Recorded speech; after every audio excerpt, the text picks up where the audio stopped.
Le bougainvillier, c'est une plante qui a une longue histoire.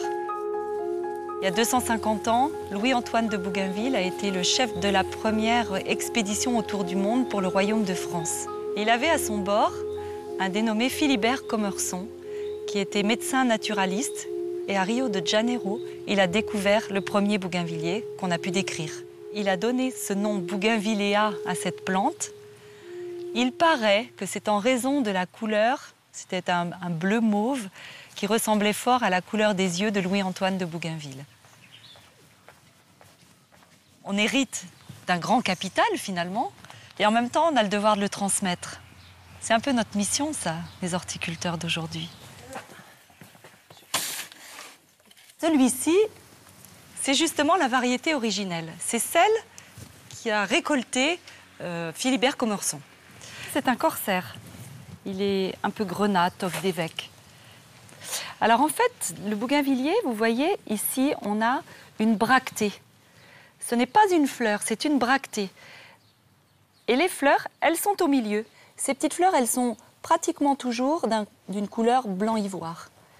Et c'est autour qu'on va avoir des couleurs différentes. Ces fleurs blanc-ivoire au milieu, ça lui donne son éclat finalement. Ça fait comme des petites lumières au milieu de ces bractées.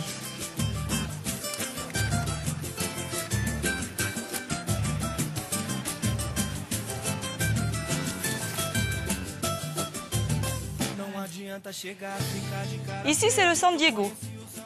Barbara Karst, Vérone, Roma, avec ses fleurons chamarrés.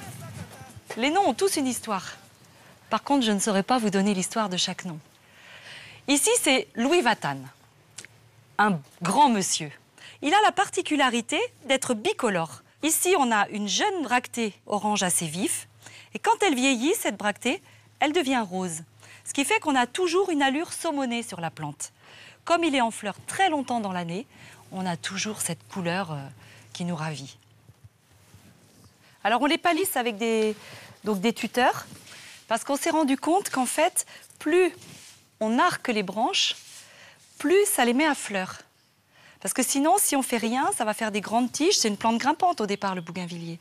Donc ça va faire des grandes tiges, mais ça va faire du bois, des feuilles, moins de fleurs. Donc là, pour les mettre à fleurs, c'est un truc. Il vaut mieux, plutôt que de couper, arquer. Et là, vous allez l'initier à fleurs. À l'aisselle de chaque feuille, il y a une fleur qui va sortir. Et c'est ça l'intérêt, on cherche la bractée, on ne cherche pas forcément la hauteur. C'est mieux de le confiner, vous voyez, en le chignotant un peu, en le coiffant, finalement. Alors la culture du bougainvillier, c'est pas difficile, mais il faut savoir bien le prendre. Ce qu'il lui faut, c'est beaucoup de lumière. Le mettre à l'abri du gel. Pendant l'hiver, éviter d'arroser. Ça n'aime surtout pas l'excès d'humidité. Donc comme il est en période de repos végétatif, eh bien, il ne faut pas lui donner ce qu'il n'a pas besoin, ce qu'il n'a pas envie. Mais selon les variétés, on a presque toute l'année de la fleur. Ça, c'est super. Cependant, il faut savoir que les fleurs de bougainvillier sont très souvent stériles. Tiens, regarde ce que je t'apporte. Ça pourrait être intéressant de les multiplier. Oui, ben on va prélever des branches. Oui. Le bougainvillier se multiplie de boutures. Donc je coupe des tronçons que je trempe ensuite dans de l'hormone de bouturage et que je repique dans des mottes de tourbe qui seront amenées à être mises après dans une ambiance chaude et humide. Donc on a besoin entre 6 et 8 semaines pour pouvoir enraciner ces plantes. Et au bout de 2 mois, on va avoir ce type de jeune plant et qui est bon à être piqué dans un pot plus gros. Cette émergence se transforme en fleur ou en épine. Et suivant les époques de l'année, elle se transforme plutôt en épine ou plutôt en fleur. Et il y a aussi le système de la greffe qui est derrière moi, qui est pratiqué dans les pays asiatiques. Ça, c'est un bougainvillier qui vient de Thaïlande. Et où sur chaque branche a été greffé 5 à 6 variétés différentes de bougainvillier.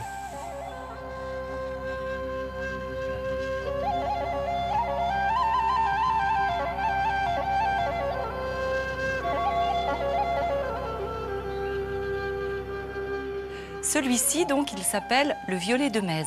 C'est un bougainvillier particulier parce que c'est celui qui est le plus résistant au froid. Quand je dis froid, c'est en dessous de 0. En fait, il y a peu de bougainvilliers qui résistent au gel. Donc celui-ci, en effet, il est en pleine terre. Il peut donner l'espoir à beaucoup de gens qui n'habitent pas sur la Côte d'Azur, en fait.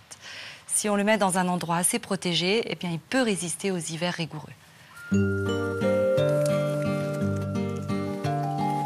Il existe sûrement des centaines de variétés de bougainvilliers. Ici, on en a presque une centaine dans nos serres. Et cette collection ne demande qu'à être agrandie. Mais pour ça, il faut aller quêter de par le monde.